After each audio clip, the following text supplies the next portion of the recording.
y cuando tú nos digas, Ameyali, iniciamos. Listo, pues muchas gracias. Gracias por tomarse el tiempo de conectarse a estas altas horas de la noche. Espero que sea de su interés, que les sirva mucho. Lo preparé con mucho ahínco. Espero que esté a la altura de las expectativas. Bueno, voy a compartir pantalla y vamos a empezar con la...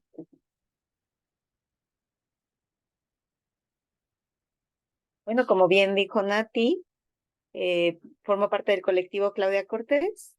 Y tenemos un taller de indicadores e impactos ciudadanos que actualmente sesiona semanal, bueno, a veces quincenalmente, para las colonias Condesa, Hipódromos y Roma, las Romas. Y ahí hemos trabajado algo de lo que creo que algunos de ustedes ya vieron, ¿no? Entonces, bueno, pues, ¿qué es esto de construir indicadores ciudadanos para la vida?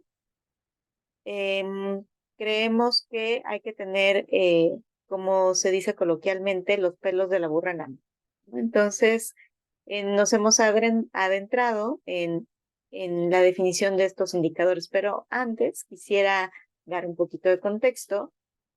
¿Para qué nos sirven los indicadores? Bueno, pues el indicador pues sirve para planear, ¿no?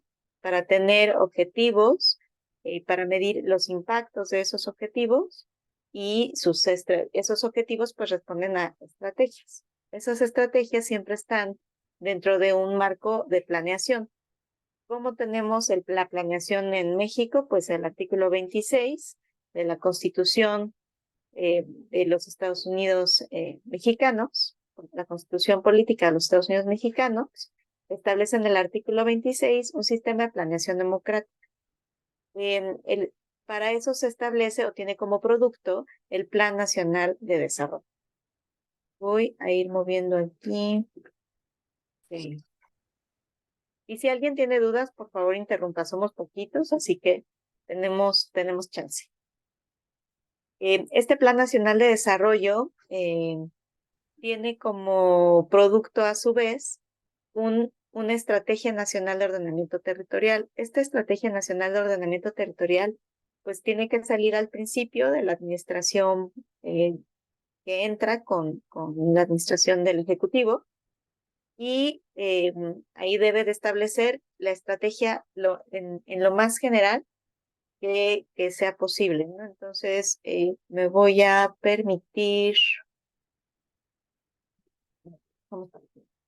Eh, Dentro de esta Estrategia Nacional de Ordenamiento Territorial y de acuerdo a las leyes, en este caso la Ley de Equilibrio Ecológico, debería de existir un programa de ordenamiento ecológico regional de la cuenca del Valle de México. Se hicieron esfuerzos importantes por ahí del 2009 y se establece, sí, pensé que me hablaba. Entonces ahí se establecen comités, un comité que deberá sesionar, lo último que encontré en internet es que hay una bitácora, ¿no?, de estos comités de instrumentación para los programas de ordenamiento ecológico.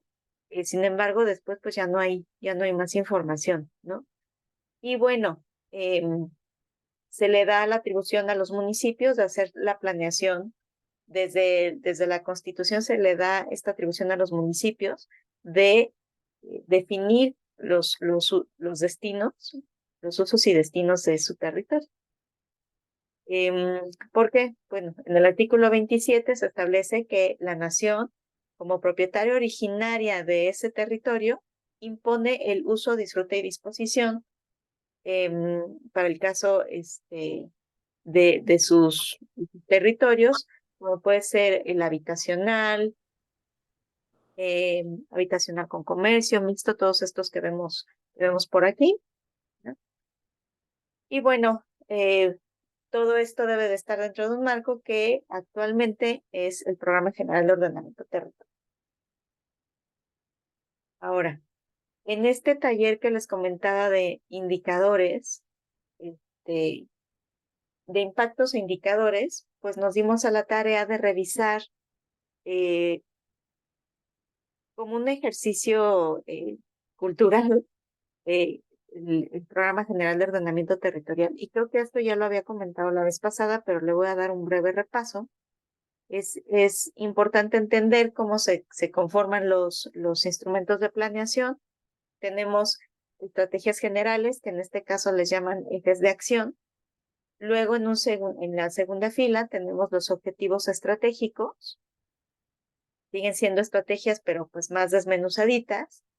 Y bueno, después tenemos objetivos concurrentes que son como eh, transversales, ¿no? Entonces, el primer eje de acción, tenemos protección y conservación ecológica del suelo de conservación.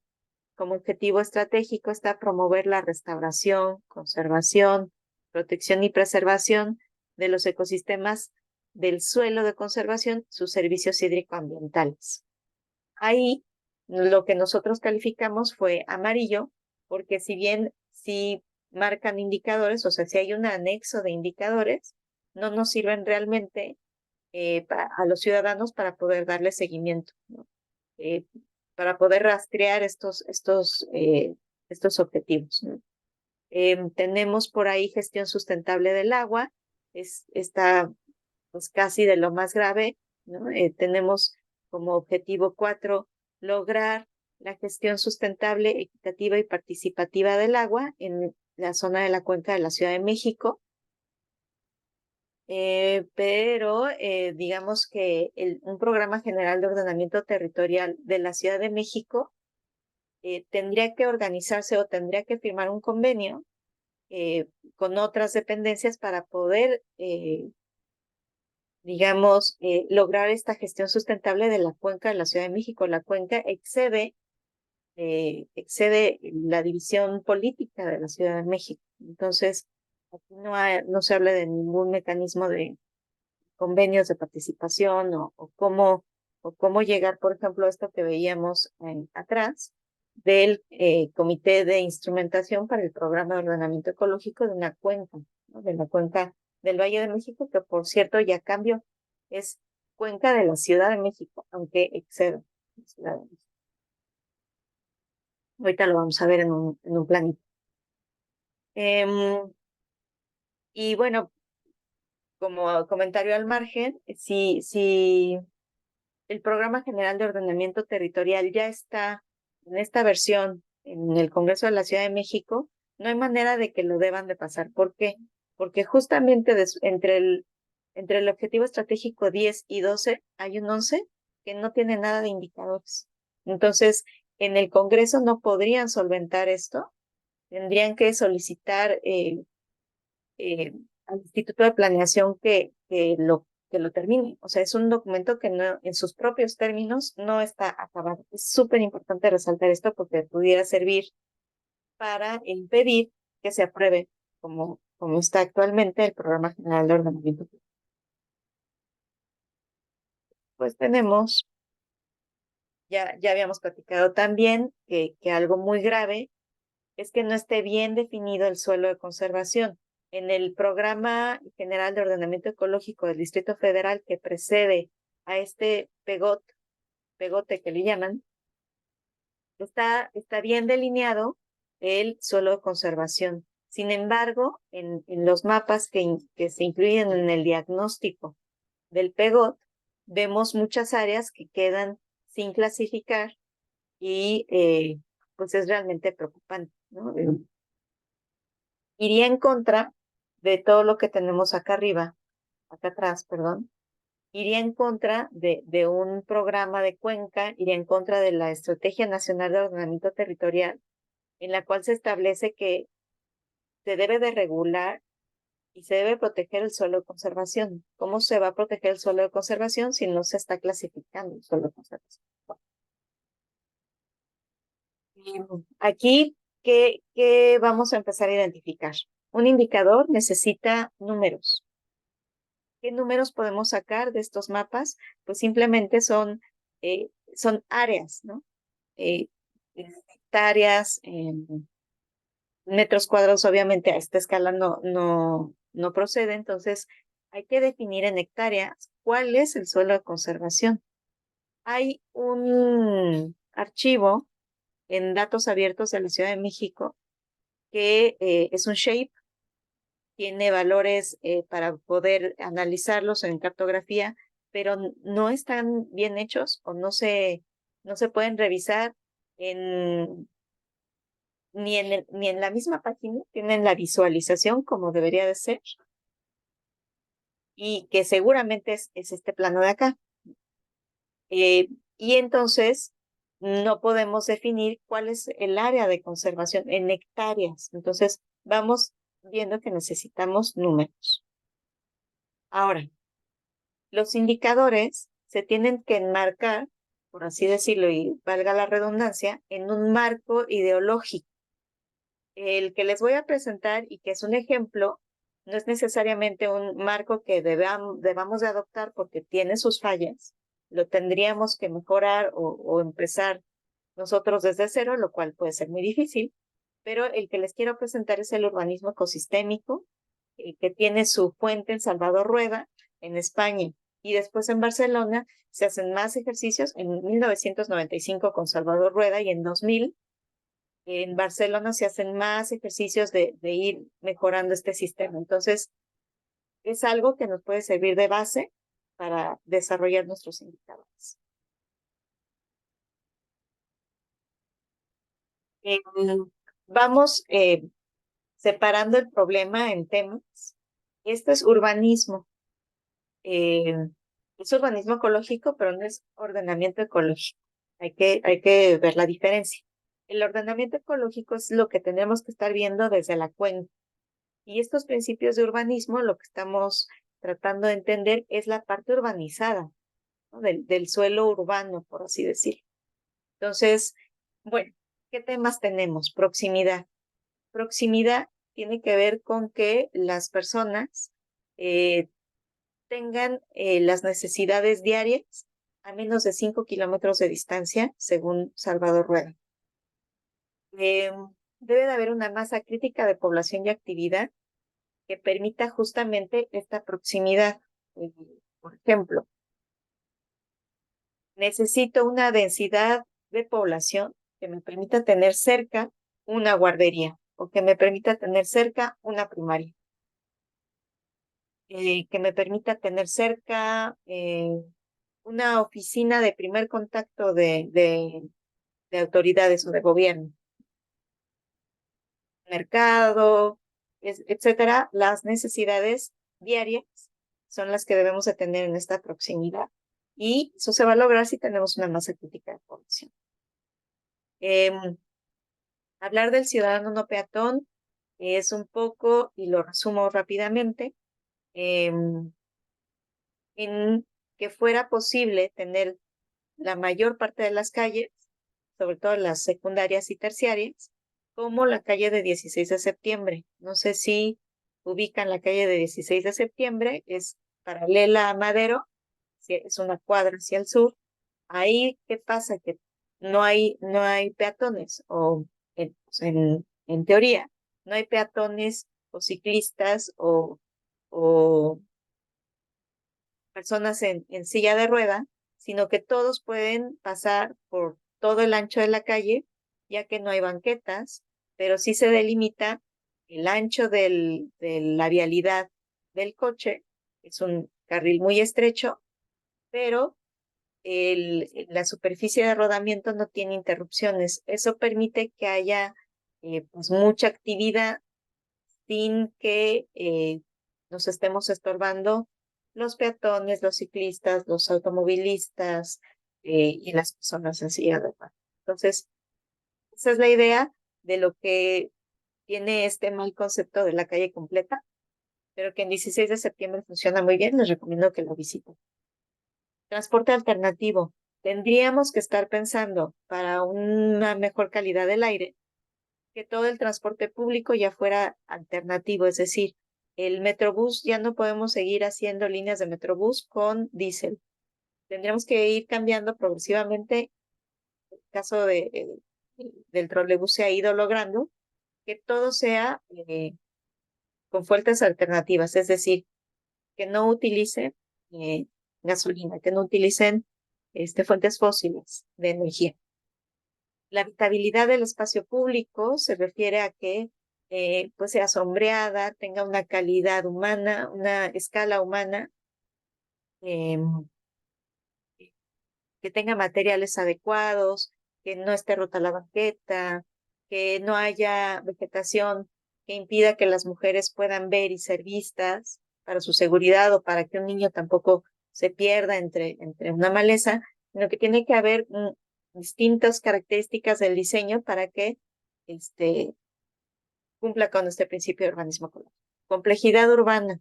Pensar en disgregar, en separar usos, no forma parte del urbanismo ecológico. Tendríamos que saber convivir y establecer las reglas básicas para que haya comercio, vivienda, oficinas, industria no contaminante, eh, autoridades, equipamiento, todos los usos en esta distancia de proximidad, ¿no? En esta distancia de 5 kilómetros, que haya complejidad, que no haya grandes extensiones de terreno con un solo uso, por ejemplo, los grandes fraccionamientos de vivienda de interés social de puras casas, eso pues no va a ser adecuado para el urbanismo ecológico. Tiene que haber mezcla de usos. En el 7 tenemos dotación de espacios verdes y biodiversidad. eh, Tiene que cumplir con el principio de proximidad, que todos podamos acceder a un área verde. Ahorita vamos a ver el indicador, que es el único aceptado por la Organización Mundial de la Salud, por un organismo internacional, un indicador muy claro, que son 9 metros cuadrados por persona. Debemos de tener acceso a esa área verde en una proximidad. Y es importante que se cumpla la biodiversidad, y para que se cumpla la biodiversidad debemos de tener cuidado de implementar estos espacios con especies nativas, que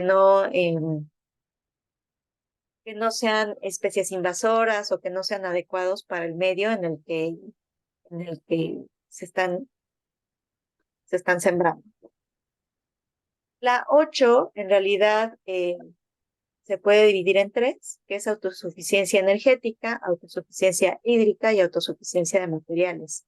El urbanismo ecológico de Rueda establece que la suficiencia hídrica es que podamos reciclar o que podamos obtener el 40% del agua no potable del reuso o del tratamiento de las propias aguas, ¿no? ¿Esto qué quiere decir?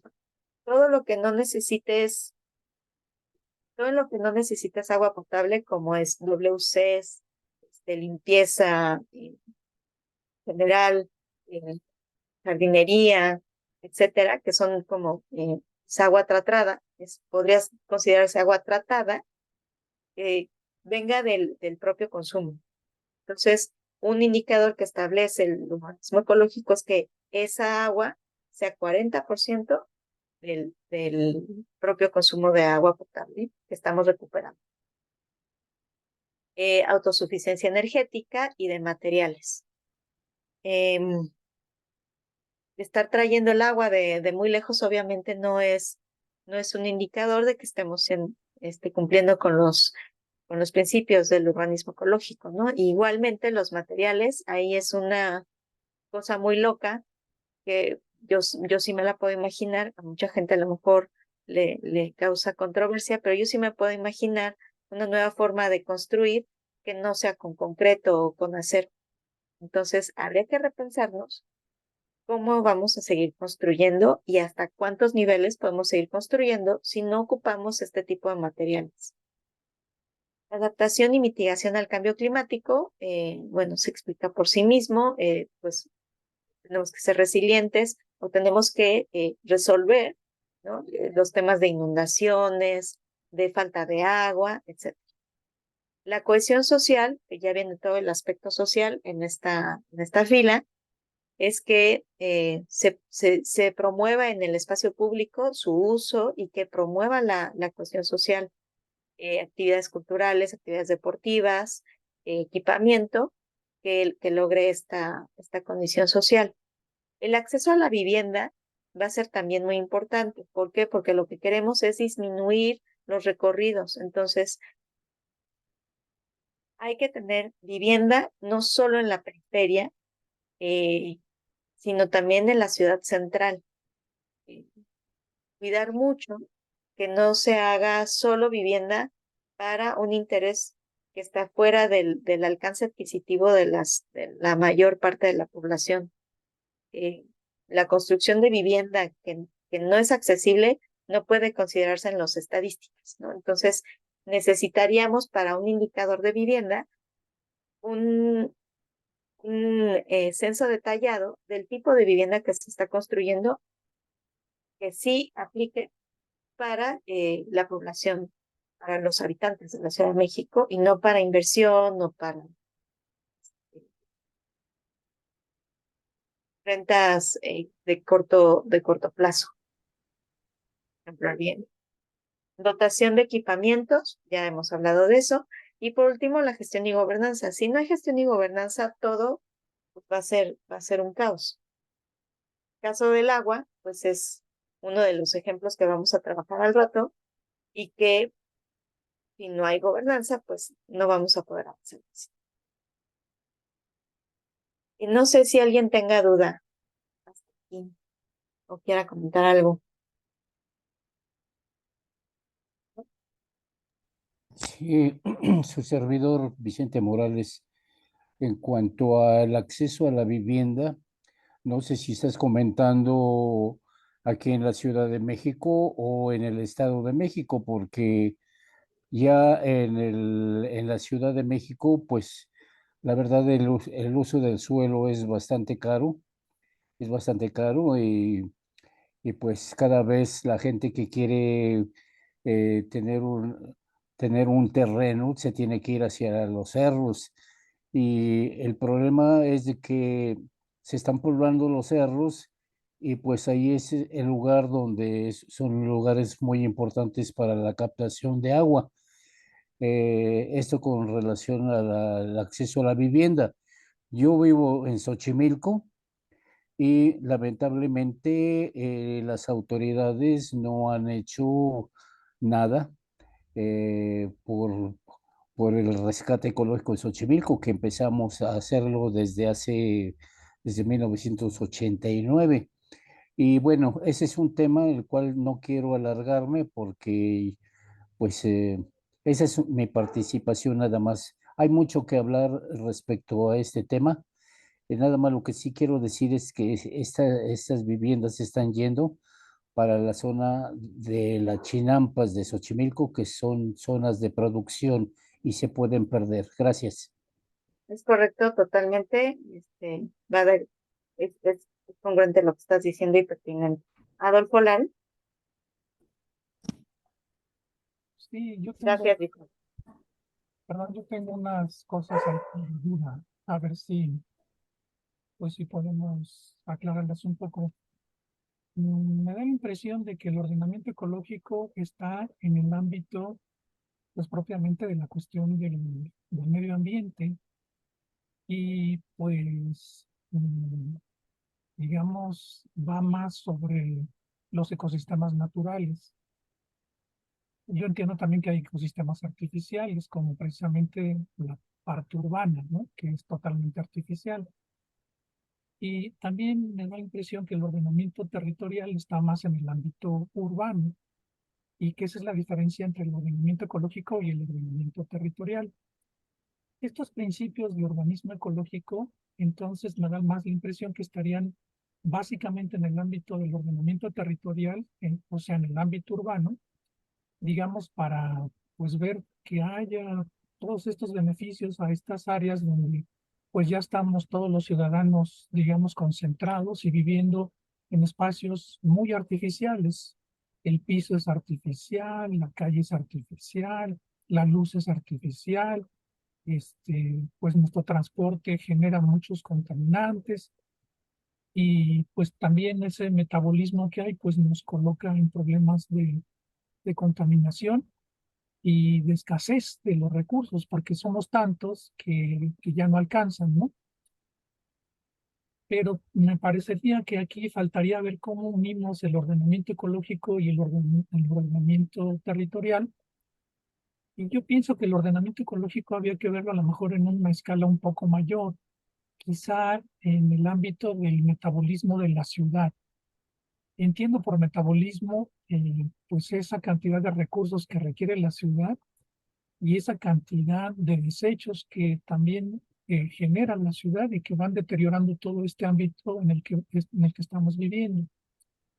Y algo que me preocupa un poco es que pues pareciera que las ciudades se fomenta para que cada vez sigan creciendo, creciendo, creciendo, y como que hay un principio que manejan los urbanistas o a lo mejor los inversionistas inmobiliarios, de que no hay otro camino más que las ciudades tienen que seguir crece y crece y crece, y como esta ciudad en la que vivimos ya con 23 millones de habitantes en un espacio muy pequeño, pues no hay ecosistema que la aguante, ya su capacidad de carga está rebasada. Y entonces un poco aquí, no sé, como un esfuerzo por mezclar estos dos instrumentos sobre un solo espacio que sería la ciudad, sería como interesante para que, digamos, tuviéramos la perspectiva de estos dos ángulos, de ver la ciudad desde el ámbito del ordenamiento ecológico y desde el ámbito del ordenamiento territorial. Creo que la ciudad, eh, los inversionistas inmobiliarios inducen a su crecimiento, porque el crecimiento, entre más grande se va haciendo y más gente hay, pues entonces escasea la vivienda, escasea el suelo precisamente para la vivienda. Y al ser un elemento escaso, pues se vuelve mucho más caro. Y más caro, digamos, en la parte central o en la parte más comunicada, la que tiene más infraestructura de la ciudad. Y de ahí que las viviendas en estas partes, digamos, más centrales, tienen precios exagerados, ¿no? Habíamos visto en una presentación anterior que fuimos a verla, de que los departamentos en más del 40 o 50% de la ciudad tienen costos arriba de los 3 millones de pesos, sobre todo en las zonas que no están tan alejadas. Entonces empieza a haber ahí un conflicto entre que la cuestión, digamos, económica de la ciudad pues encarece este bien que es la vivienda, y por otro, pues no se satisface tan fácil esta idea de que tiene que haber vivienda en un suelo que es cada vez más caro, más cotizado, más especulado. Entonces, ese sería un poco mi comentario. A lo mejor está muy grande, pero bueno, perdón por la intervención, a lo mejor un poco desparpajada. Gracias. No, es correcto. O sea, estás reforzando el comentario que hice al principio de que digamos, este marco teórico que les estoy dando para los indicadores que vamos a ver, pues se fija en la parte urbana de la ciudad, ¿no? No en el ordenamiento ecológico. Entonces, hay que entender la diferencia de ordenamiento ecológico, que es más a nivel de cuenca, y o tendría que ser a nivel de cuenca, y el urbanismo ecológico que más bien busca tener un menor impacto, ¿no? Sobre ese metabolismo que mencionas, que es la cuenca. Pero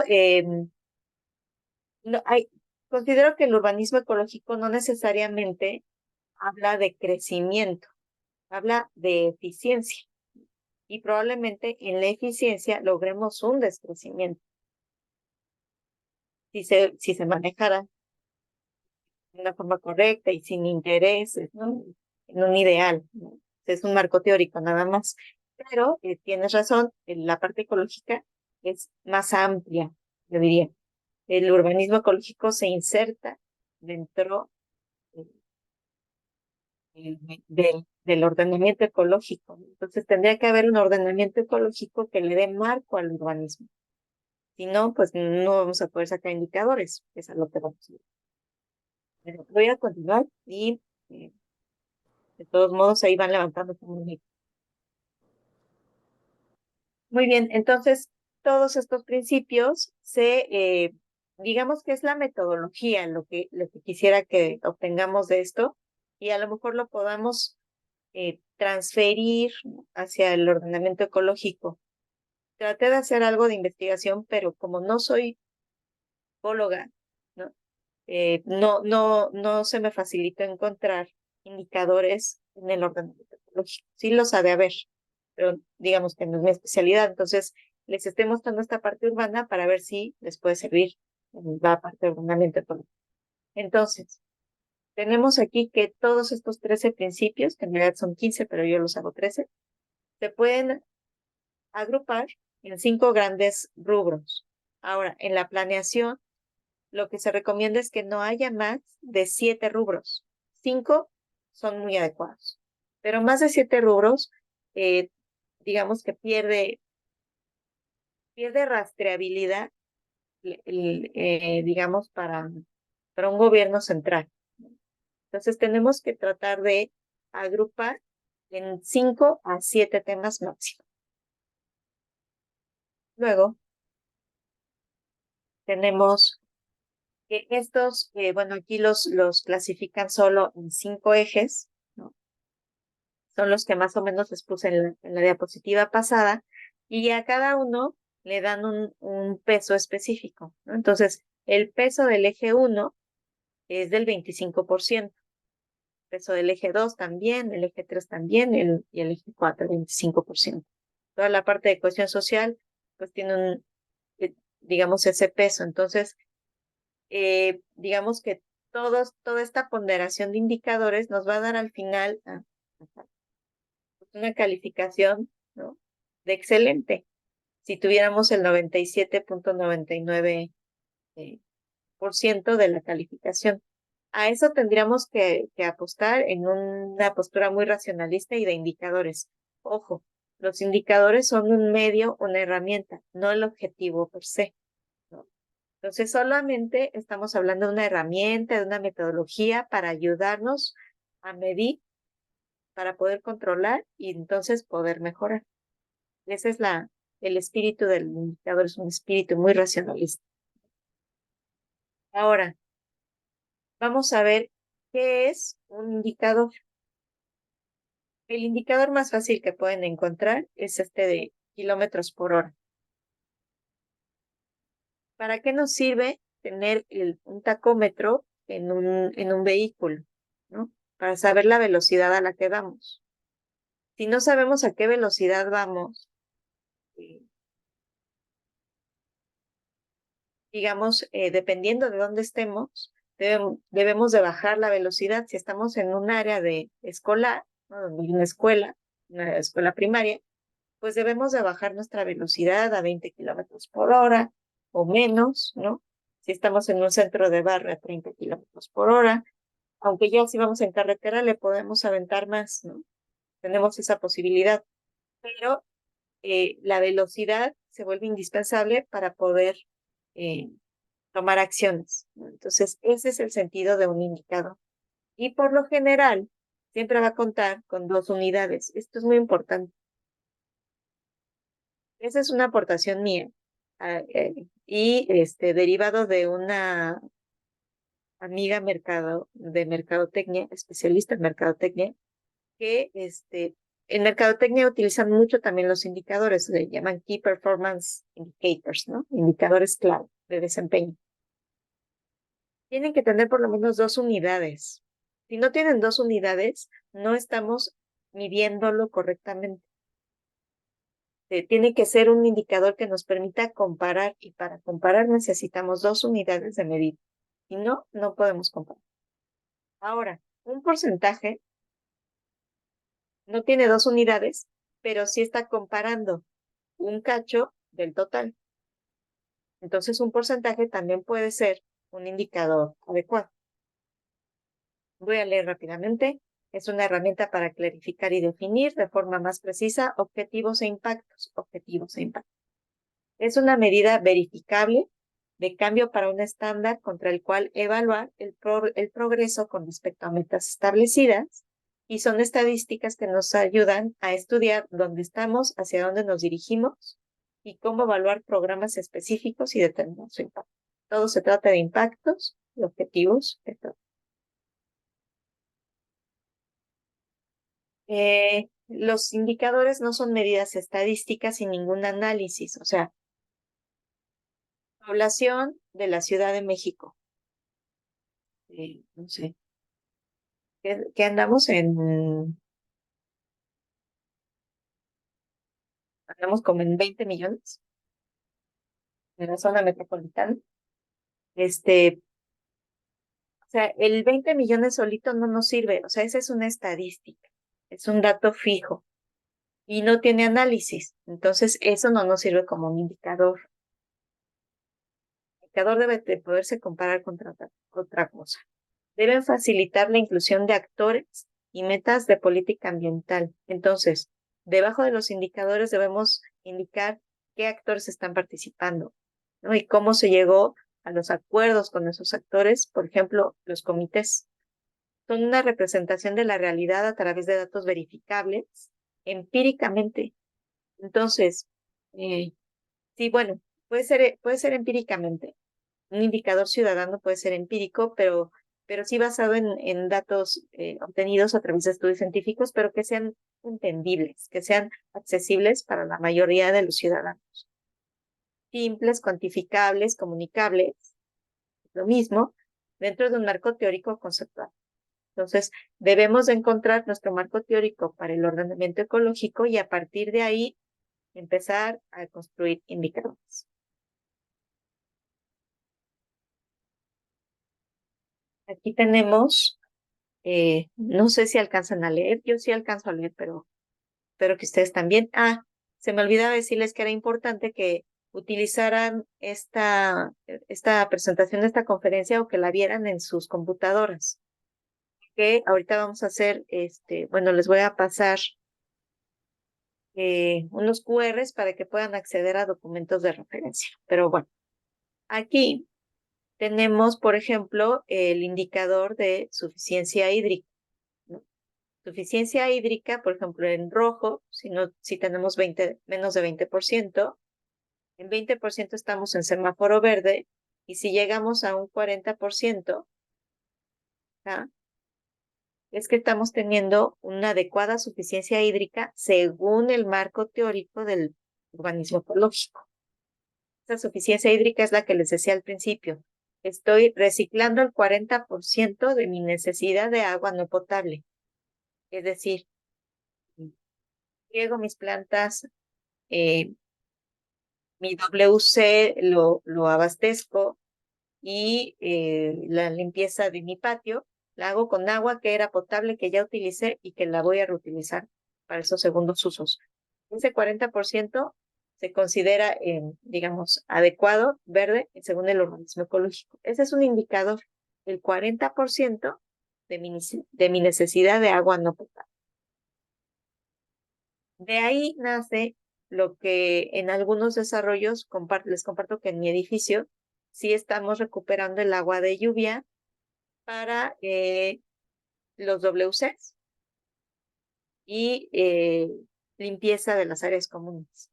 Entonces, no estamos tomando ese 40% de agua no potable de la red hidráulica. Ahora, muchos edificios dicen que tienen estos sistemas alternativos de captación pluvial, pero no funcionan. O hay plantas de tratamiento en grandes desarrollos que no tienen un adecuado funcionamiento.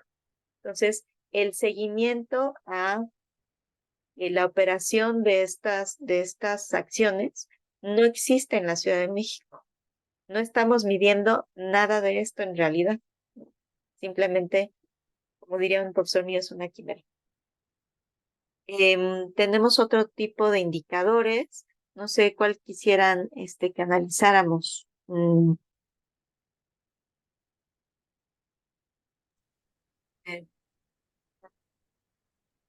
Eh, A lo mejor el de acceso universal a la vivienda que estabas comentando antes. Pero para aclarar una cosa, estos son propuestas de indicadores, no es como funciona así en la práctica, ¿o sí? O sea, me refiero, ¿así está la ciudad? No. es un marco teórico de España. Ah, ok.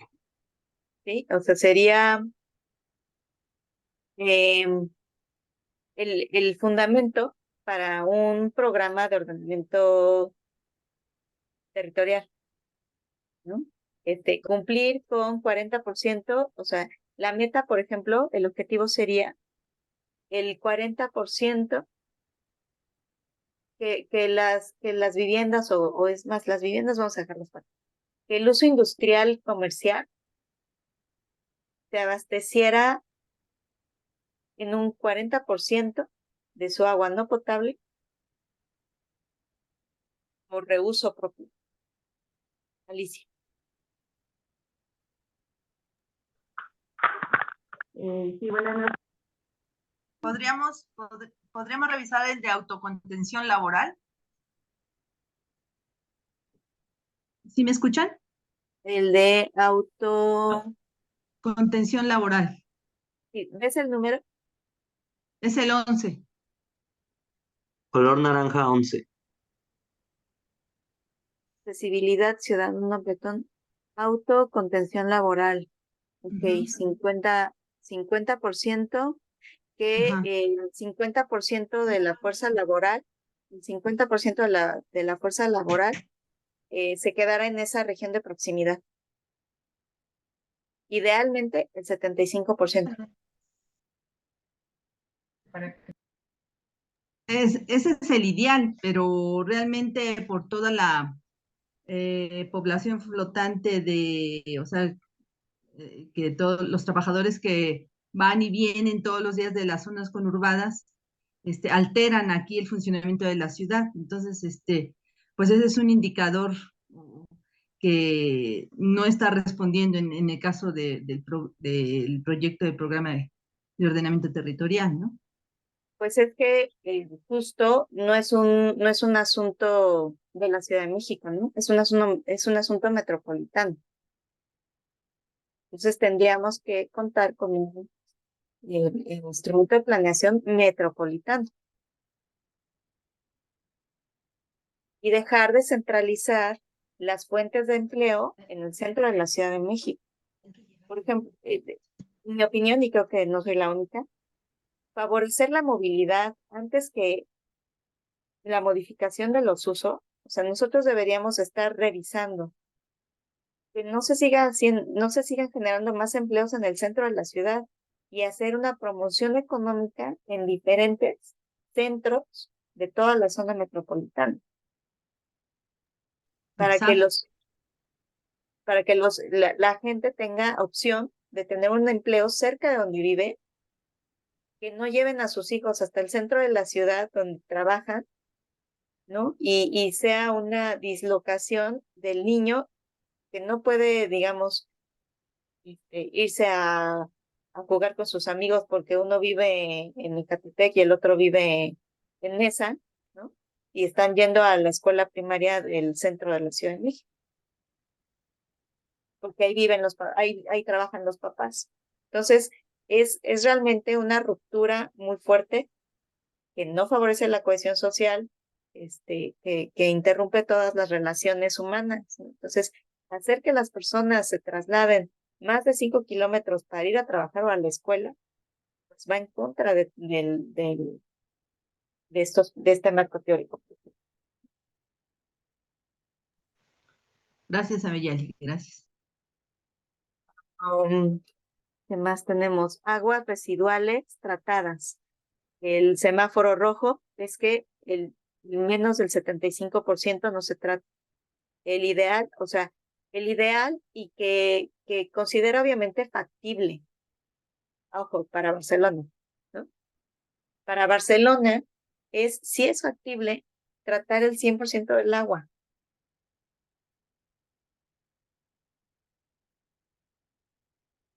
La Ciudad de México, ahorita vamos a ver. Pero bueno, entonces, en este marco teórico, pues tenemos una serie de ejemplos e indicadores para los 4 aspectos principales de compacidad, complejidad, eficiencia y cohesión social. Voy a continuar. Y obviamente, se va a quedar la grabación. Les voy a pasar las páginas de estas fuentes. Ahora, Aquí ya hay un poquito algo más, menos amplio. Es una tabla de una profesora en la maestría, Sofía Niño, y la modifico un poco para esta presentación. Tenemos, por ejemplo, acá en promover el derecho a una vivienda adecuada como uno de los objetivos del milenio, que debemos de tener como indicador extensivo el precio de la vivienda y la renta. Ahora, lo tenía solito, pero ya les dije que se necesitan 2 unidades de medida. Ok. Precio de vivienda en referencia al salario mínimo. Y esto así podríamos estar revisando el derecho a la vivienda adecuada. Escucha. ¿Ya? Hola. Sí. Luego, seguridad en la tenencia. Por ejemplo, vivienda de interés social, tenía solamente Ya está, vivienda autorizada. ya está bien. Hola. Honor X8. ¿Ya escuchas? Muy bien. Entonces, por ejemplo, aquí solo tenía como indicador extensivo vivienda autorizada. Imagínense, o sea, en la Ciudad de México que nuestro indicador fueran viviendas autorizadas solamente, no, pues estamos cumpliendo y rebasando la meta. Pero la realidad es que la vivienda que se está construyendo no está orientada al grueso de la población. Entonces, por ejemplo, yo le agrego que sea de interés social y que sea para hogares de los 4 deciles más bajos de la población. Esta es la vivienda que necesitamos, ¿no? Y para proporcionar seguridad en la tenencia de la tierra. ¿Cuántos desahucios ha habido? Aquí, por ejemplo, me falta una unidad. ¿A alguien se le ocurre una unidad de comparación de los desahucios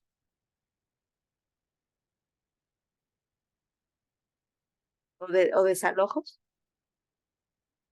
Desahucios es como de España, no sé. No sé si con el número de casas vacías,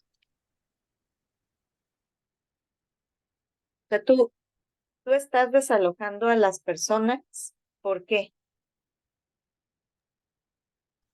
porque no pagan la renta. No sé, No, porque ahorita el problema que hay, principalmente en el centro, es que grupos de la delincuencia organizada y que están en complicidad con las autoridades se están apoderando, por ejemplo, de espacios. Por ejemplo, en Tepito están sacando mucha a gente, a personas, a familias. Ellos se apoderan del espacio y hacen edificios. Entonces, eso es también es parte del análisis también. ¿Por qué se están perdiendo sus espacios? ¿Por qué se están desalojando esas personas?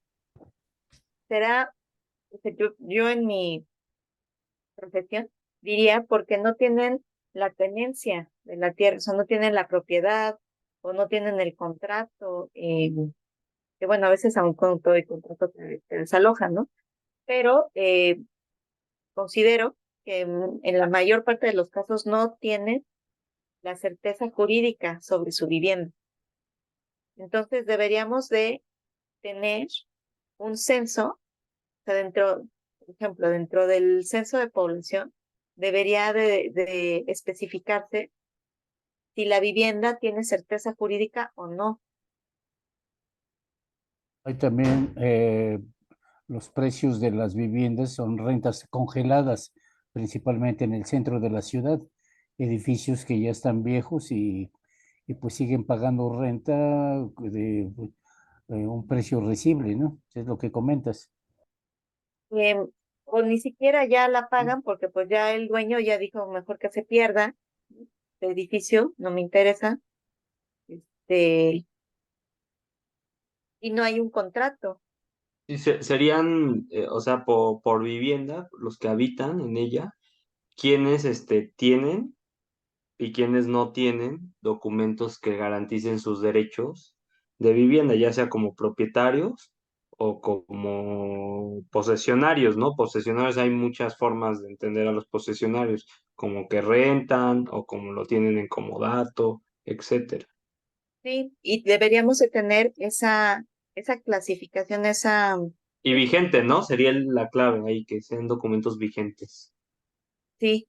Entonces, sería capacitar a las personas del INEGI para que incluyan este tipo de datos que son tan importantes y compararlos contra desahucios y en ese orden de ideas, promover un programa de vivienda que le dé certeza jurídica a estas personas. Ya las tienes identificadas, ya tienes un universo, entonces ya sabes qué presupuesto necesitas y por cuántos años necesitas ese presupuesto para abatir a los hogares que no cuentan con la certeza jurídica de su vivienda.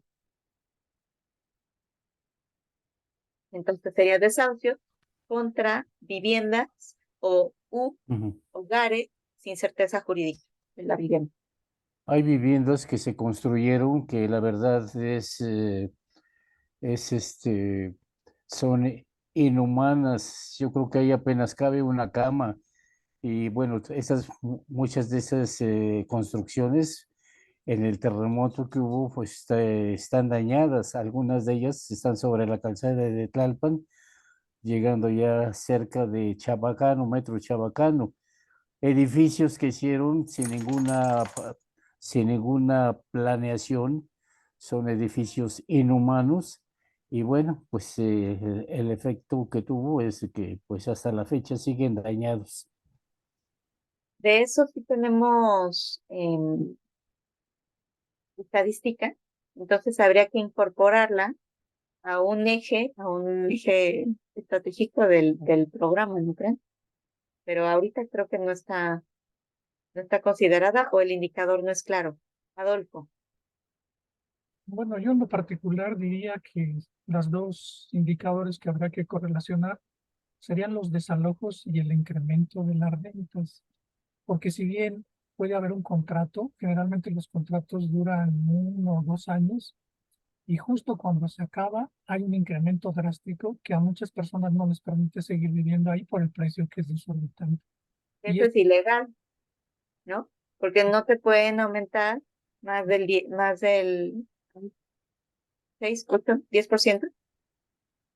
ujú, puede ser eso, pero pues el 10% pudiera ser una cantidad importante también, como para que ya no permitiera, digamos, que tuvieras el ingreso para seguir habitando en ese sitio. Si es cada año, el 10% cada año, si es que te hacen contratos, pues es una cantidad onerosa que en algún momento vas a decir, pues ya no vivo en la Condesa, mejor vivo en la Obrera, por ejemplo. Bueno, Sí, pero sí, sí, sí, ujú, sí, sí. Quizá Sí, probablemente. Arturo.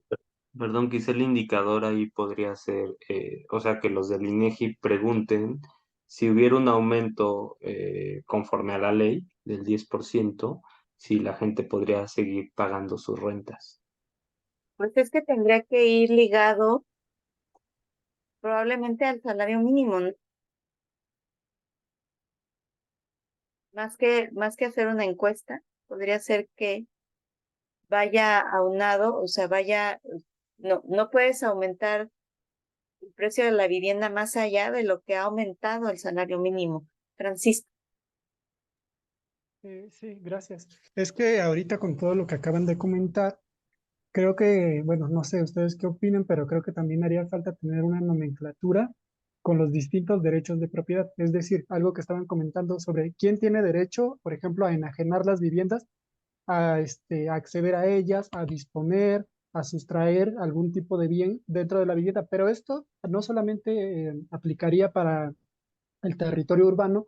Esto se utiliza también, digamos, nomenclaturas de derechos de propiedad, sobre todo en núcleos agrarios. Hay literatura que los describe, también hay algunos marcos teóricos, pero sobre todo yo lo he visto más bien aplicado como a áreas rurales, pero ahorita con todo lo que acaban de decir ustedes, como que me surgió esa idea de que también podría, si no aplicarse la misma y adaptarse, crear una nueva desde el inicio. ahí por ejemplo, ese es un proyecto, ¿no? De comunicación, ¿no? que puede derivar en una acción de capacitación, por ejemplo. Es impresionante cómo las personas, a veces con todo y la certeza jurídica, no la encuentran, porque no tienen el papel de la escritura, pero sí tienen un registro público donde pueden acceder a sus escrituras. Todo ese desconocimiento de la propiedad o de la vivienda, o de que le estás rentando al propietario y no al que le prestó, del que le prestó la vivienda, ¿no? Y también aplicaría, por ejemplo, en el caso del suelo de conservación, a esos proyectos de subarrendamiento de la tierra, por ejemplo, para empresas de producción agrícola extensiva, pero también, por ejemplo, para las personas, porque en los núcleos agrarios normalmente hay un cierto número limitado de personas que poseen la tenencia de la tierra, es decir, son ejidatarios o comuneros. Pero hay otro tipo de personas, por ejemplo, los avecindados, los que llegan a instalarse, que no, si bien no poseen como tal la tenencia de la tierra, pero tienen otro tipo de derechos que les permite vivir dentro de ese territorio. Y, por ejemplo, también hay los que llegan a los asentamientos irregulares que no poseen ningún tipo de derecho. Entonces, todo esto se tendría también que poner sobre la mesa para decidir qué derechos tiene cada persona y quién definitivamente no tiene derecho, por lo que comentaban también de personas que ya están cambiando por completo el uso del suelo, sobre todo en las zonas más de valor ambiental mucho más elevado. Claro, claro. Aquí lo que comentaron, perdón, me parece interesante porque las ciudades envejecen, pero no nada más las ciudades envejecen, nosotros envejecemos también. Entonces aquí tocaron una parte muy importante que es cuando uno de los compañeros que me antecedió habló del registro público de la propiedad, porque yo estoy precisamente en esa transición de heredarle a mis hijos y me estoy encontrando con muchos problemas que hay. eh, es Sí, sí, carísimo. sí, incosteable. Precisamente por eso mucha gente no tiene sus papeles en orden. ¿Y qué es lo que sucede? Que hay muchos problemas porque pues algunos inquilinos ya después no se quieren salir. Bueno, los problemas son innumerables. Y respecto a lo que comenta de los núcleos agrarios, eh, yo tengo casa en Yautepec, Morelos, y lo que me doy cuenta es que están creciendo mucho los complejos de hacer casas y ofrecen muchas cosas y cuando compra uno la casa resulta de que no es pues, lo que queríamos. Entonces es un robo lo que se manifiesta ya. Y bueno, pero ¿qué es lo que está pasando? Es de que afortunadamente la gente no se ha ido. Se planeaba de que ya en un cierto tiempo la gente que envejeciéramos ya tendríamos que estar viviendo en este caso pues, en Morelos, y no ha sido así, porque todavía tenemos que estar aquí, estar trabajando, porque la verdad en provincia, eh, pues si bien vive uno mejor, pero también no puede uno tener la ganancia que tenemos nosotros en la ciudad. Entonces eso que estaba planeado no es cierto, aún no pasa. La atención médica igual, ¿no? Sí, Tenemos centralizado en la ciudad la atención médica por ejemplo, de especialidad. Y ese es, claro, un gran atractivo de la ciudad que de igual deberíamos de ir replicando hacia afuera y no seguirlo concentrando en la ciudad. un ejemplo perdón, que pongo, porque yo trabajé en Iztapaluca, se crearon unidades habitacionales grandísimas, los héroes, bueno, Santa Bárbara, muchas unidades. Y yo veía como había las siembras de coles, muy bonitas las coles, y el rancho Santa Bárbara, un rancho tremendo, muy bonito. Se acabó ese rancho, se acabaron las coles. Ahora lo que hay es mucha delincuencia porque llegaron de todas partes de la ciudad a poblar esos lugares. Y si ustedes se han dado cuenta por allá, por Chalco, por todos esos lugares, creció la ciudad bastante porque pensaron que iban a tener una vida mejor allá y ahora nunca pensaron de que para venir a la Ciudad de México a trabajar son unos congestionamientos tremendos de viniendo de Chalco hacia la Ciudad de México. Es un caos lo que, cómo ha crecido la ciudad por esos lugares. Gracias. Gracias, Vicente. Alicia.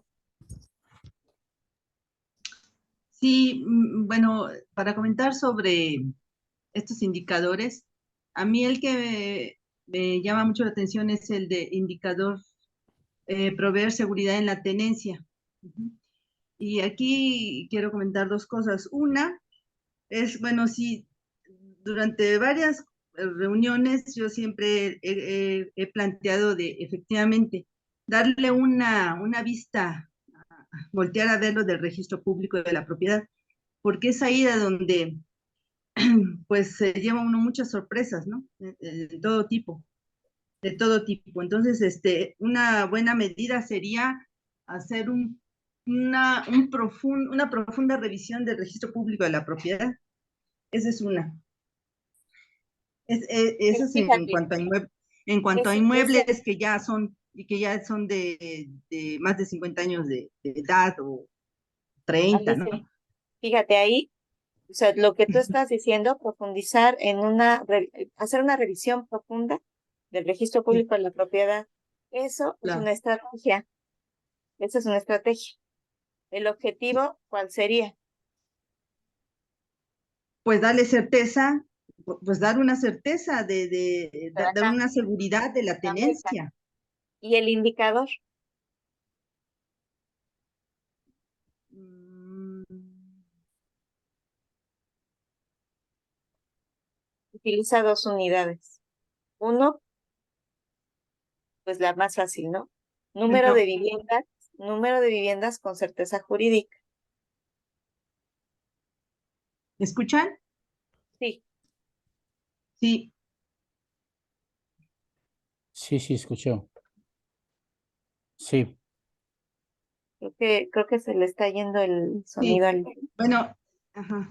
Y la otra sería, eso es en cuanto, yo decía, de los inmuebles ya de 50 años, de 30 años. Pero, ¿qué está pasando ahorita con todos los nuevos adquisiciones de los edificios nuevos?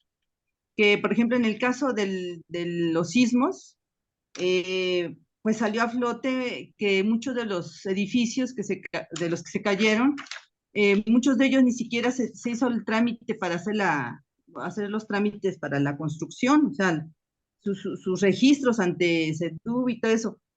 Y cuando los compradores, o sea, las personas que adquirieron departamentos y eso, y se enfrentan a que empiezan a pedir documentación y no hay, o sea, ni siquiera son legales los edificios. Entonces, ahí también hay una falta de seguridad en la tenencia. Entonces, son muchas cosas. Digo, tanto en inmuebles viejos como en los actuales, hay una opacidad tremenda. Entonces, de ahí que sería importante como estrategia, como dices, es hacer una revisión a fondo del registro público de la propiedad. Y otro detalle es, por ejemplo, lo que está pasando con lo de el proyecto de Airbnb, que está de la noche a la mañana, sacan a la gente porque el propietario o supuesto propietario encuentra que va a ganar, donde saca a inquilinos y ahí se meten, así vivían 10, puede meter 100, ¿no? A precios. Entonces ellos le ven la ganancia y la seguridad de esa tenencia pues se pierde y no hay nadie que te defienda. Entonces son varias cosas que están pasando en esta ciudad. O sea, la vejez de los inmuebles, la modernidad que no está registrada y ahora los convenios que hace el gobierno para que un inmueble explotarlo a todo lo que da. Entonces son varias cosas, son varias pero todo eso está sucediendo aquí. Recuerden que hubo un caso en la Condesa donde una persona que era la que hacía el aseo, asesinó a los propietarios. Hubo complicidad de varias personas porque trataron de apoderarse de una casa en la colonia Condesa. Ese caso fue bastante sonado. Ahora se están aprovechando mucho, como que están muy atentos el crimen organizado a ver quiénes son, ya quienes tienen ya cierta edad para apoderarse de sus predios, de sacarlos de su casa. Yo tengo un caso así. Sí, Yo tengo un caso. en toda la ciudad hay esos casos. Hay, por ejemplo, ¿cuál sería el indicador? El ¿Ves? indicador sería, Ajá. pues, certeza jurídica, ¿no? Bueno, Pero es específicamente, o sea, el problema, como lo acaba de mencionar usted, está en un sector de la población. sí, en los de la tercera edad. Exacto. Entonces, ubicar, ¿no? A los, las personas de la tercera edad como prioridad en esa revisión de la certeza jurídica. Ese es el problema. El problema es que precisamente las autoridades tienen esa información, y como tienen esa información, eh, pues precisamente por eso sacan a estas personas. Acuérdense que hay organizaciones también que se dedican a invadir lugares. Está, por ejemplo, el Frente Popular Francisco Villa, y a ellos les interesa mucho tener puestos en el gobierno porque la cartera la que quieren es precisamente la cartera de vivienda. Es la cartera que les dan a ellos, a estas organizaciones. Ahora estas organizaciones ya se han dobleteado, ya son dos, tres organizaciones. Esa es la Organización Popular Francisco Villa Independiente, esa es la Organización Francisco Villa Siglo XXI, y bueno, esas son las que conozco yo nada más. Organizaciones hay muchas. Sí, correcto. Pero bueno, creo que sí podríamos colocar un indicador específico para personas de la tercera edad. Entonces, dentro de ese universo de viviendas no regularizadas, este, identificar cuáles son propiedad de personas de la tercera edad y pues proponer algún proyecto, ¿no? Pero primero hay que identificar el universo, por eso es importante, eh, o también, exacto, con perspectiva de género, por eso también es importante tener esos datos, ese diagnóstico seguro con los censos. No debemos de dejar de aprovechar los censos para identificar y que sea pues de dominio público. Finalmente, el registro público de la propiedad de censo es público. Entonces, hay que transparentarlos para que los ciudadanos podamos ser vigilantes de que los procesos se lleven bien y esos indicadores ciudadanos tienen que ser vigilados por la ciudadanía y eso está en todo el mundo, en el ordenamiento ecológico, en el urbano, el ciudadano es el que vigila. Así es cierto lo que dice. La otra cosa que me he dado cuenta es que la gente no sabe cómo, cómo, eh, cómo ir a tramitar un folio real. No sabe qué es un folio real, no sabe los diferentes pasos que se tienen que hacer. Además, hay un tortuguismo en el registro público de la propiedad, el coyotaje, hay muchas cosas. Les lo comento porque es a lo que me estoy enfrentando yo, ¿sí? Afortunadamente yo no he tenido suerte. ¿Por qué? Porque estoy haciendo actividades que si se las dejo yo a un abogado, por cada trámite por lo menos me cobran 5,000 pesos por algo que es bastante sencillo: ir al registro público de la propiedad. Como gente de la tercera edad también no tengo que hacer cola si no hay un lugar donde pasa uno rápidamente, pero sí, yo yo considero de las personas que me están oyendo ahorita que pues que sí necesitan, o necesitamos hacer todos, poner nuestras propiedades en regla.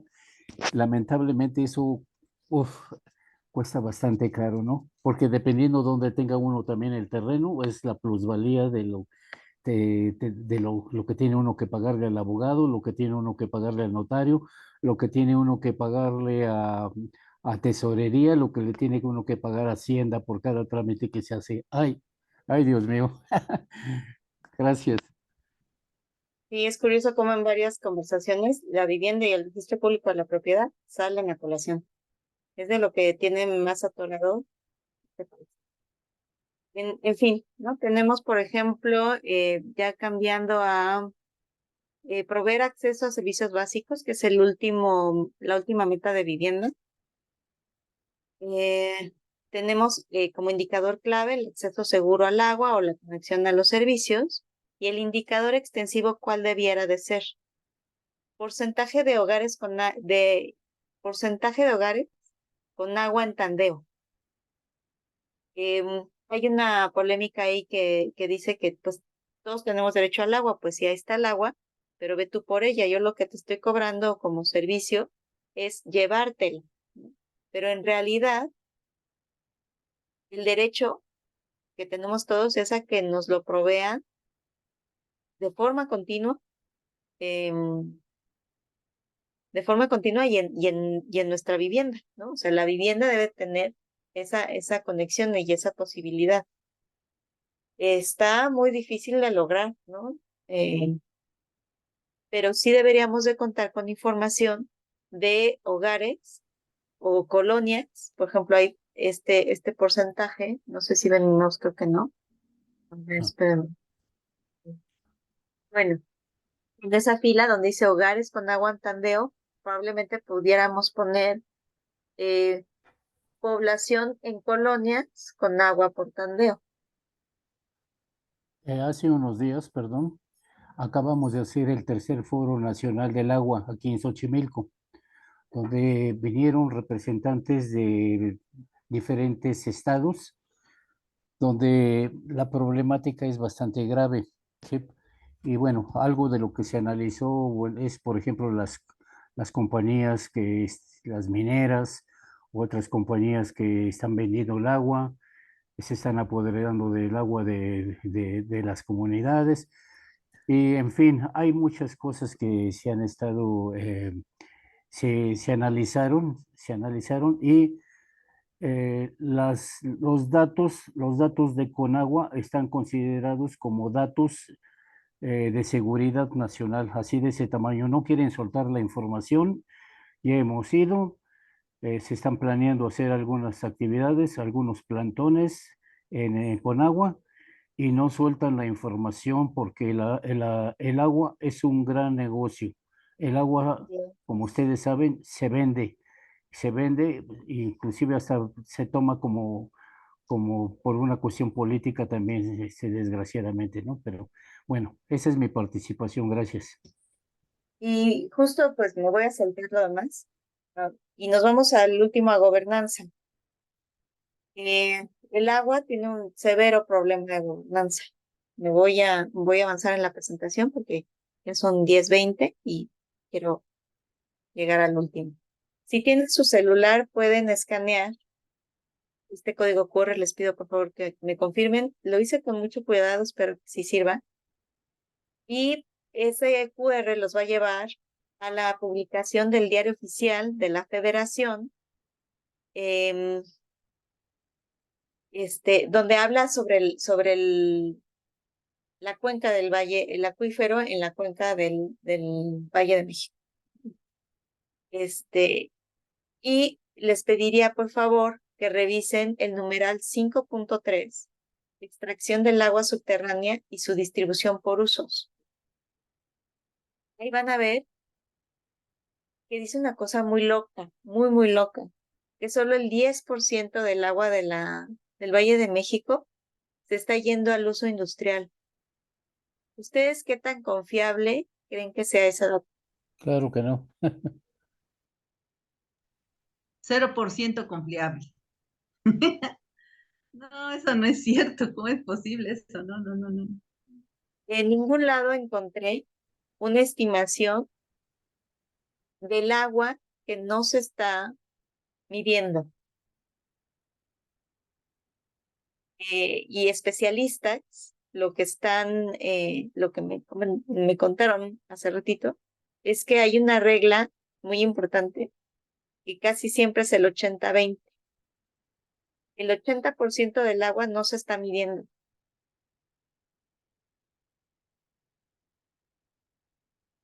Entonces, probablemente sea el 80% de esta agua que no se mide, que se va a estas desviaciones que nos comentaba Vicente, ¿no? Y el aprovechamiento de pozo, y más ahora después de que la telemetría se suspendió en muchos de los casos. La telemetría es un mecanismo para medir a distancia lo que te indica el medidor de agua. Ahora, hay medidores que se colocaron hace unos 10 años con todo un sistema, y no es solo el medidor, es todo un sistema para la sectorización. Es un medidor, es una válvula de cierre, es una válvula de control. Se necesitan poner 3 pares para el mantenimiento y el registro, etcétera. Todo un equipo es muy caro y se tiene que hacer registros, es una obra civil también importante. Y hay varios de esas inversiones que se hicieron hace 10 años y que tienen asfalto por encima, banqueta por encima o hasta una casa encima. Entonces, todo eso se ha perdido porque no hay una adecuada coordinación y una autorización por sistema de aguas para dar monitoreo a esta medición del agua. Entonces, creo que en el caso del agua nos urge tener un padrón de usuarios de aguas subterráneas como un registro confiable y conforme a derecho. Entonces, el indicador, ¿cuál sería? Pues el avance, ¿no? El avance del proyecto. ¿Habrá ese proyecto? Adolfo Lara. Creo que hay un registro, no creo, hay un registro de las concesiones de agua. Y de ahí, por ejemplo, pues se han sacado algunas cosas interesantes, como que, por ejemplo, en la Ciudad de México, pues hay una concesión exagerada del agua hacia las inmobiliarias. Y que esto, pues, representa más de la mitad de, digamos, pues, los registros que se tienen o las concesiones de los pozos del agua que existe en la ciudad. Pero efectivamente se dan las concesiones, pero no hay un sistema de mediciones. Alguien adquiere una concesión y no hay nadie que le revise si exactamente se ajusta a esa cantidad de agua que se le dio. Puede ser que sea la que se está sacando que la que realmente tiene la concesión. Sí, Y me contaban los especialistas, y ahorita te dejo seguir, que esas mediciones, pues les dicen a los concesionarios, cómprate un medidor, y pues obviamente se compran, pues no los que miden correctamente. Hay medidores, pues sobre todo en los pozos, que son huecos, o sea, no tienen ningún mecanismo digamos, en la parte de la tubería para que pase agua y arena y lo que tenga que pasar, ¿no? Porque no necesariamente el agua de pozo pues viene sin arena. Entonces, pues tendrían que ser de telemetría. Sin embargo, los que se compran son más baratos, tienen una propela en la parte de arriba, que es una pequeña como bombillita, y si el agua de la tubería completa no llega a la propela no se mueve y por acá abajo va pasando toda el agua. Entonces, los mecanismos de medición del agua deben de tener una norma. Listo, cierro mi paréntesis. ¿Sabes? sí, efectivamente, las personas que tienen algún medidor, pues no está, digamos, reglamentado para que dé una lectura conveniente. Y pues No se oye bien. nada más es un puro formalismo, digamos, el tener, digamos, el medidor, porque realmente no mide. Pero, digamos, la Comisión Nacional del Agua no tiene una área lo suficientemente desarrollada ni en personal ni en tecnología para que pueda hacer las mediciones.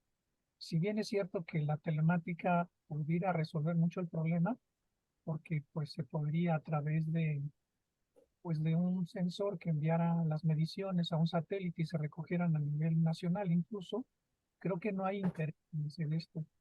Y lo que sí se ve es que hay cientos de miles de concesiones a particulares que se han dado y que se ha vendido el agua del país, pero que no se tiene absolutamente ningún control de qué aprovechamiento se tiene. Y pues eso es un caos terrible. Y en el caso, por ejemplo, de la Ciudad de México, hay concesiones de pozos a los inmobiliarios que también no tienen, digamos, esa forma de medir cuánta es el agua que están gastando. Y lo que sí tenemos es un acuífero subterráneo, pues ya agotado totalmente, que cada vez hace que se esté sacando agua a mayor profundidad y que estemos, yo digo, ya padeciendo el que se aprovechen aguas fósiles ya de profundidades de 400 o 600 metros, que tienen muchas sales y que pues yo pienso que no se están cumpliendo las normas. Yo he visto que en algunas ciudades mezclan las aguas salobres con las aguas de los pozos de buena calidad, un poco para diluir la problemática, pero pues es el preámbulo de que también vamos a tener muchos conflictos en esto y no veo que haya interés del gobierno, en particular de las autoridades de la Comisión Nacional del Agua y de las de SACMES, en afrontar de frente, digamos, esta problemática que, pues si no estamos atentos los ciudadanos, nos va a venir a perjudicar en muy poco tiempo, ¿no? Y que yo creo que sí sería, pues como ahorita lo que estamos discutiendo, ir seleccionando aquellos indicadores que sean los más relevantes para que sobre esos tengamos pues una vigilancia, pero que a la vez puedan estar bien definidos para que podamos obtener información y hacer el reclamo pertinente a las autoridades y hacer la protesta en función de eso que nos va a afectar a todos. Sería mi comentario. Sí, tienes razón. Primero hay que discutir mucho sobre los temas y después, en otro taller, si gustan, podríamos hacer una ponderación de esos indicadores, ¿no? Para llegar a saber cuáles son los más estratégicos. No sé si me están escuchando bien. Sí, sí, te estamos escuchando bien. Ok, ok. Eh, pues Em, el problema ah, del agua es un ujú. problema pues bastante grave.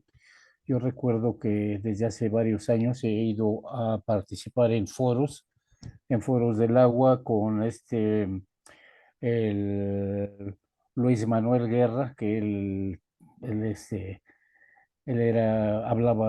químico Guerra hablaba en un noticiero y él le interesa mucho todos estos temas del agua y, y creo que ya vienen los datos, investigaciones de cuánto se gasta en la casa para lavar, para el baño, tiene indicadores pues de cada uno de los rubros que necesitamos nosotros en el agua.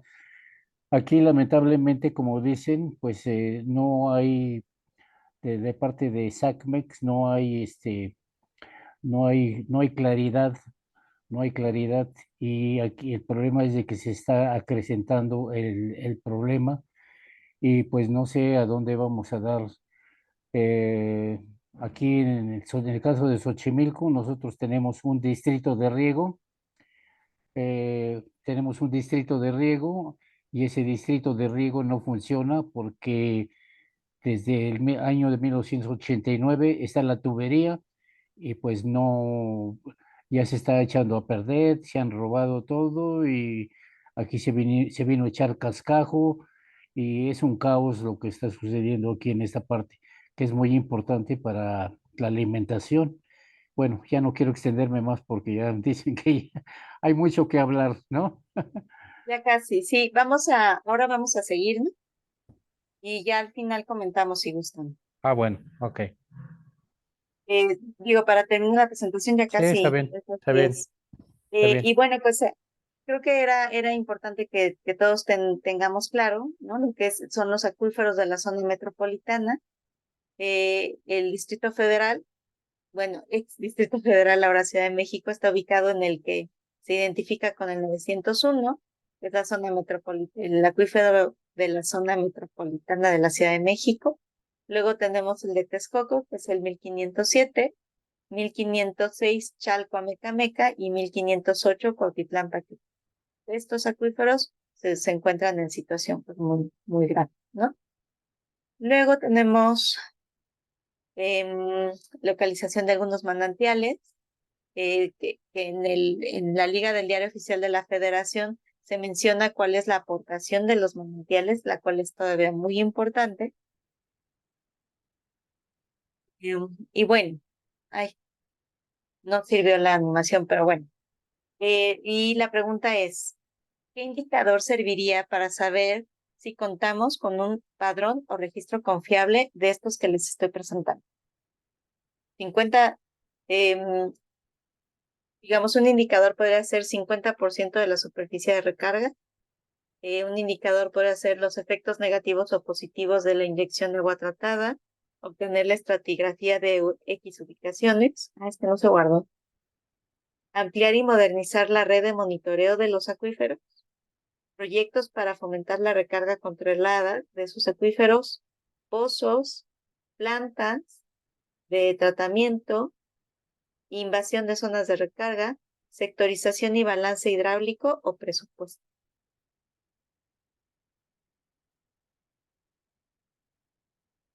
Se los dejo pensando. Y ya por último, creo que ya acabé. Ah, el presupuesto sí puede ser un indicador importante en un programa de ordenamiento territorial, pero eso nunca lo vamos a ver porque eh, no se puede definir el programa en un plan, pero sí se puede definir qué tanto estamos alcanzando ese presupuesto desde la visión técnica y no solo desde la visión política, ¿no? En el Congreso. Entonces, por ejemplo, actualmente en el presupuesto 2023 de la Ciudad de México, la Administración del Agua tiene 200 millones de pesos, la ordenación de aguas residuales, drenaje y alcantarillado 5 millones, 5,000 millones, perdón. El abastecimiento de agua tiene 10,000 millones, de los cuales son 6 para el agua potable, 1 para drenaje, para los servicios nada más, y para infraestructura, pues cacahuates, ¿no? Y para, digamos, creo que son subsidios en este último caso, de otros grupos vulnerables, es agua potable en alcaldías, que puede ser, hay programas en las alcaldías para madres solteras o madres jefas de familia, que pueden acceder a un descuento en ese recurso. Y bueno, pues eso sería todo de mi parte. Nada más pensar sobre que algunas de estos nos pudieran servir para construir indicadores sobre el acuífero y que sean indicadores comparables, ¿no? O sea, que yo pueda ir comparando en el tiempo y que me haga una referencia del total o de una meta anterior o de una meta futuro. Este, el balance hidráulico me parece de lo más importante, medir la entrada y la salida, por ejemplo, de cada alcaldía o de ramales distintos. Creo que sería muy importante exigirlo en el programa de ordenamiento territorial. Y eso sería todo. Gracias, Natalia. No, al contrario, muchísimas gracias. No sé si quieran unos 5 minutos más de preguntas. Creo que algunos de los compañeros ya se están saliendo un poquito por el tema del horario, pero no sé si quieran, paso a 2 comentarios. Francisco, adelante. Sí, muchas gracias. Yo tengo una duda, sobre todo con la parte del patrimonio biocultural y todo lo que tiene que ver con este tipo de patrimonios.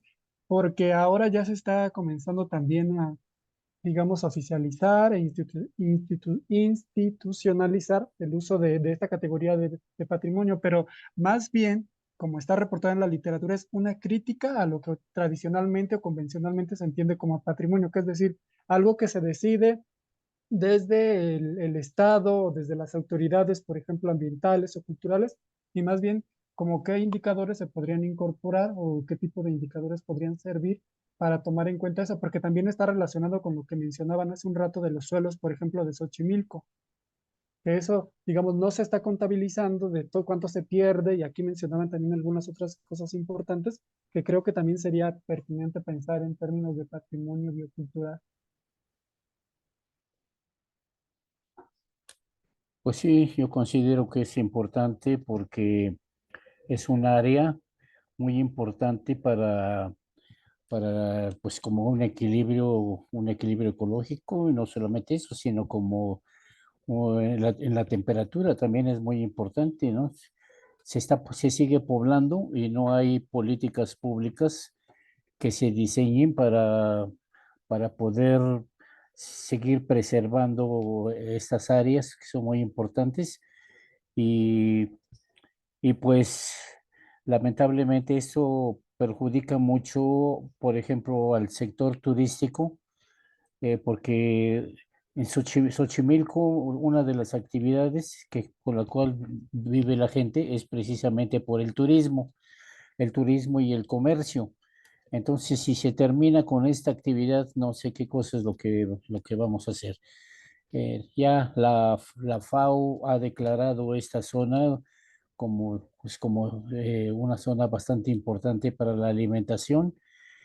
Y bueno, aquí yo lamentablemente he visto que algunos personajes políticos, uno de sus planes ha sido hacer un centro de diversiones.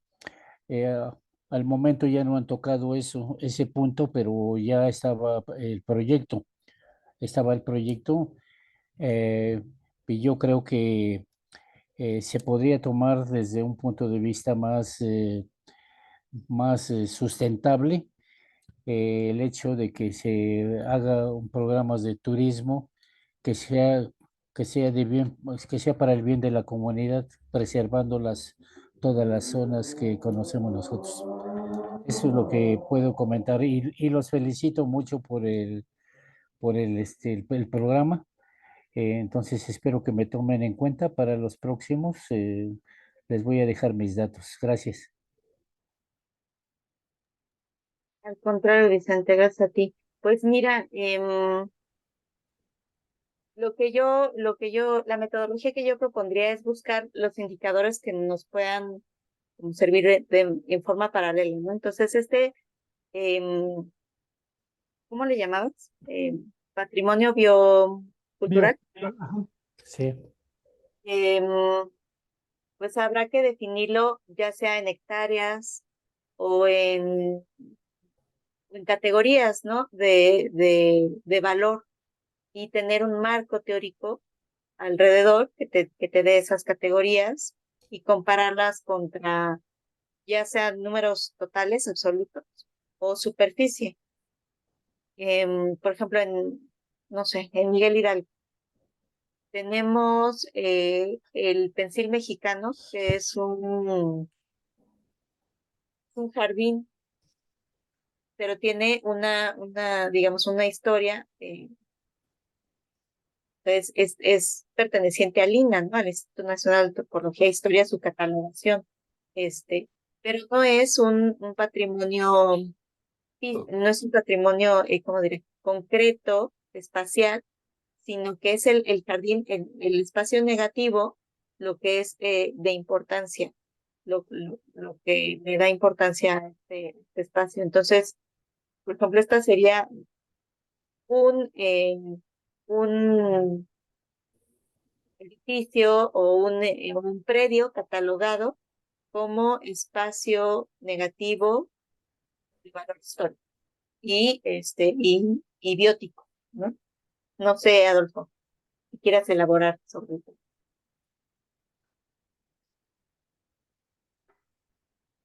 Sí, creo que debe de participar. Es un grupo multidisciplinario el que tiene que participar, ¿no? Cada quien desde su punto de vista, La palabra eh, soy el- biólogos, geógrafos, Compañero arquitectos. Vicente, no sé si nos deje terminar con las participaciones. Estaba el compañero Adolfo Sí, y sí, Adolfo, si te pudieras conectar más el micrófono porque no se escucha cuando hablas. perdón. Voy a tratar de hacer una intervención breve porque ya es muy tarde. No sé si ahí se oiga bien. No se escucha. ¿No se escucha? No, Nada, nada. nada. Uy, déjenme ver qué hago para. O si no, ¿Estás conectado con auriculares, Adolfo? tengo un micrófono. Ahorita lo desconecté y estoy usando la computadora de manera Lo directa, ¿no? mejor, mucho Mejor, mejor. mejor. Bueno, voy a tener una intervención rápida porque creo que ya es muy tarde. Yo lo que volvería a decir es que, pues ojalá pudiéramos, digamos, escoger aquellos indicadores que sean los más relevantes y que pudiéramos hacer una mezcla entre lo que son los de ordenamiento ecológico y los que son propiamente de ordenamiento territorial. Y en este ámbito también que pudiéramos escoger aquellos que son, digamos, para el ámbito de una escala de mayor extensión, que pudiera ser, digamos, toda el área metropolitana o el Valle de México, aquellos que serían, digamos, exclusivamente para la Ciudad de México y otros que, como los que vemos aquí, quizá estarían ya más determinados para, pues, una parte de cada una de las alcaldías, donde ya con mayor precisión, pues, pudiéramos señalar cosas como estas de que las calles deben tener un determinado ancho para permitir, digamos, el acceso peatonal o para permitir un área de rodamiento, en fin, todas estas cosas que van más, un poco más al detalle ya del ámbito, digamos, cotidiano que estamos viendo. Entonces, en ese tenor, yo diría que pues valdría la pena que pues, a lo mejor fuéramos trabajando, que a lo mejor con los conocimientos que tú tienes, pues nos fueras a ir orientando para ir, digamos, sacando esto. Pero yo creo que también una parte muy importante es que tuviéramos un planteamiento crítico hacia el programa de ordenamiento territorial y me llamó mucho la atención esto que dices que hay un planteamiento, un objetivo que no tiene indicadores y que eso es una cuestión grave de ese programa, pero también muy probablemente los indicadores que tenga ese programa, pues si los comparamos contra los que nosotros vemos como ciudadanos, quizá estén totalmente también desubicados. Entonces, eso me interesaría.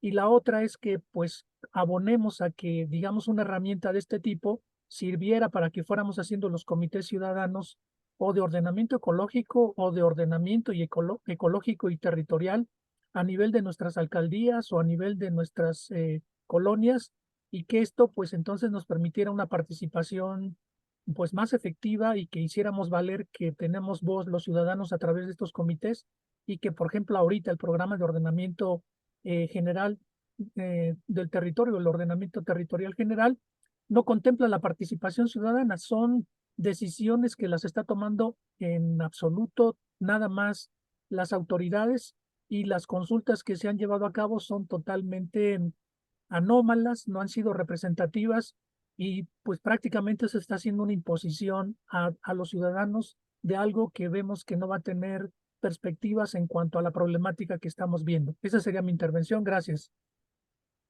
Sí, yo creo que podemos armar una encuesta sobre lo que estamos interesados y, e ir formando nuestro propio marco ciudadano teórico sobre lo que es más importante, lo que es más estratégico. Les invitaría a un posterior taller de ponderación, ¿no? Sobre lo que es más estratégico. Pues eso, yo creo que ahí podríamos acabar con ese acuerdo. Sí, lo que comentó el compañero es muy importante porque la posición que tiene el gobierno de la Ciudad de México, es totalmente diferente a lo que se había planteado en un principio. En un principio, el gobierno del Distrito Federal, en ese entonces, creó un consejo como un órgano de coordinación, consulta, apoyo, asesoría y planeación para contribuir y generar políticas uniformes en materia ambiental, con la participación de los jefes delegacionales, de los delegados, en este caso, de varios lugares, como por ejemplo Iztapalapa, Magdalena Contreras, Milpalta, Tlalpan, Tláhuac, Xochimilco, Secretarías de Medio Ambiente, Comisión de Recursos Naturales y Desarrollo Social. Y la posición que tiene el gobierno ahora es totalmente diferente. Ahora se olvidaron de las consultas. Ahora ya no se consultan a las comunidades, sino que pues fast track se aprueban eh, las concesiones para las inmobiliarias. Entonces eso del Programa General de Desarrollo Urbano es muy importante. Ya ha habido protesta de nosotros, de Xochimilco. Estamos organizados con varias alcaldías de pueblos originarios, donde no aprobamos eso que dice el gobierno sin consulta. Debe de consultarnos, porque si no, de otra manera, vamos a seguir con las protestas. Pero el gobierno está utilizando también sus marrullerías, de que a través de otros mecanismos las aprueban y pues prácticamente pasan encima de las decisiones de nosotros como comunidad, y pues se van sobre las zonas de reserva, y se van también sobre eso que es muy importante para nosotros, cuidar, que va a ser para el futuro de las futuras generaciones de nosotros, que son las reservas. Como dice su nombre, reserva, ese es un crecimiento que debe de haber de la población, pues natural, no que se vengan hacia aquí las constructoras y que nos desaparezcan a los pueblos originarios. Ese es mi comentario. Gracias, Vicente. Pues muchas gracias. No sé, compañeros, creo que ya es un poco tarde. Gracias por el aguante de casi 2 horas. Si quieren, aquí lo cerraríamos. Me voy a permitir entonces detener la grabación.